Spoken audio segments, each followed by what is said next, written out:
জানলে অবাক হবেন যে পাকা আম দিয়েও এত সুন্দর মোরব্বা বানিয়ে নেওয়া যায়।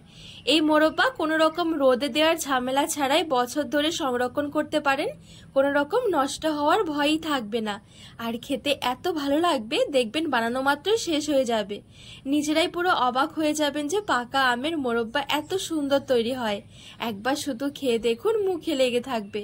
বাড়ির দেখবেন ছোট থেকে বড় সবারই ভীষণ পছন্দ হবে। নমস্কার বন্ধুরা, নতুন একটা পর্ব দেখার জন্য আপনাদের সকলকে স্বাগত জানাই। আজকে তৈরি করে দেখাবো পাকা আমের মোরব্বা। পাকা আম দিয়ে যে এত সুন্দর মোরব্বা বানিয়ে নেওয়া যায়, না দেখলে বিশ্বাসই হবে না। এই মোরব্বা কোনো রকম রোদে দেওয়ার ঝামেলা ছাড়াই বছর ধরে সংরক্ষণ করতে পারবেন। বানানো একদমই সহজ, কয়েক মিনিটে ঝটপট তৈরি করে নিতে পারবেন। তো চলুন, আশা করছি রেসিপিটি অনেক ভালো লাগবে। এই পাকা আমের মোরব্বার জন্য এখানে আমি 1 কিলো পাকা আম নিয়েছি। আর আমটা একটু দেখে নিতে হবে, যে আমগুলো একটু অতিরিক্ত নরম সেই আমগুলো বাদ দিয়ে একটু শক্ত দেখে আমটা নিতে হবে। এবারে বটির সাহায্যে আমগুলো কেটে নিতে হবে। চাইলে আপনারা ছুরি দিয়েও কেটে নিতে পারেন।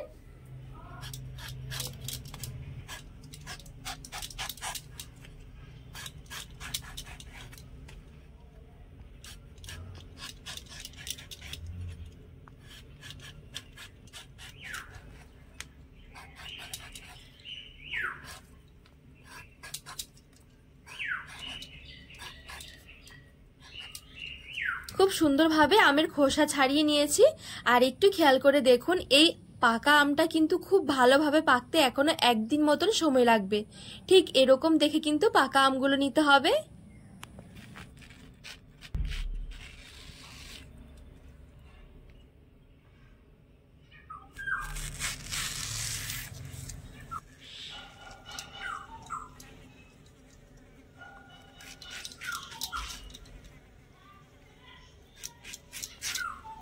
আমগুলো ঠিক এভাবে করে কেটে নিতে হবে। একটা বাটির মধ্যে নিয়ে নিচ্ছি। বাকি সব আমগুলো ঠিক একইভাবে আমি কেটে নেব।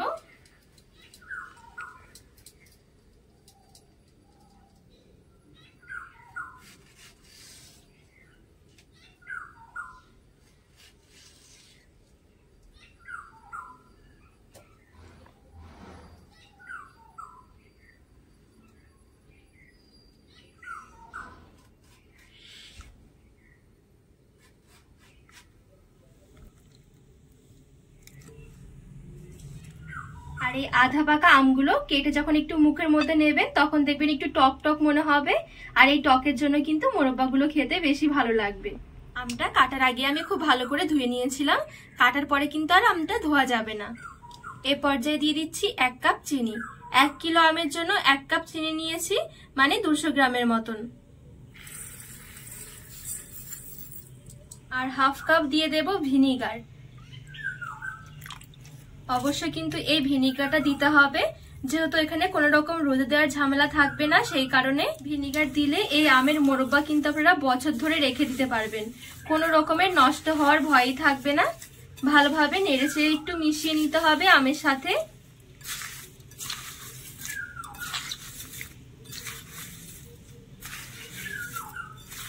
ভালো করে হালকা হাতে নেড়েচেড়ে মিশিয়ে নিতে হবে। এবারে আমি ঢাকা দিয়ে কিছুক্ষণের জন্য রেখে দেব, মোটামুটি 10 মিনিট।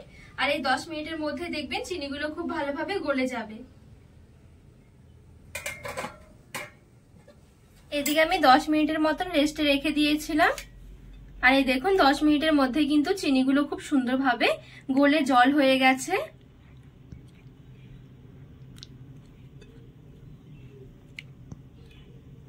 এবারে গ্যাস ধরিয়ে এদিকে একটা কড়াই বসিয়ে দিয়েছি। এর মধ্যে এই আমের টুকরোগুলো নিয়ে নেব।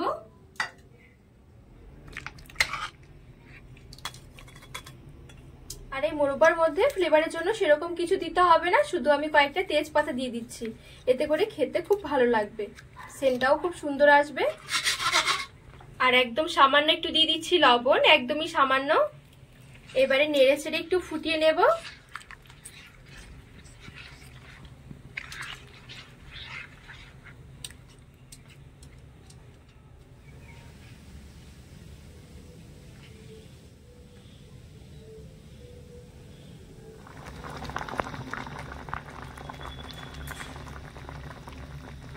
তো এই দেখুন এখানে খুব সুন্দরভাবে একটু ফুটে উঠেছে।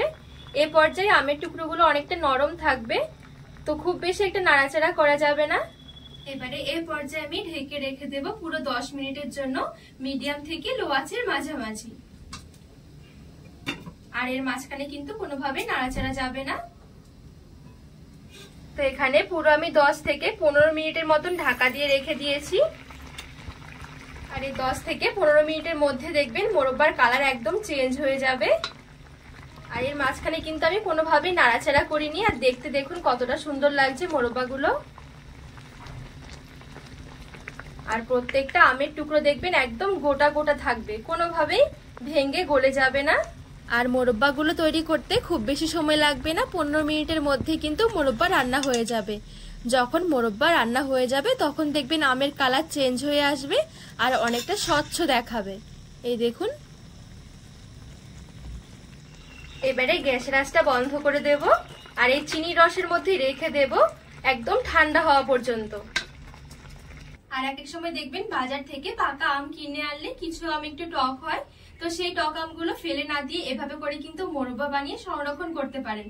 এই মোরব্বাগুলো বানানো কিন্তু একদমই সহজ আর খেতেও অনেক বেশি ভালো লাগে।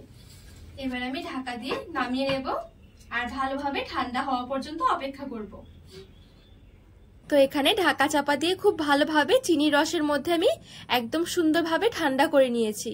এবারে এক্সট্রা যে একটু চিনির রস আছে এই চিনির রসটা কিন্তু একটু ছেঁকে নিতে হবে।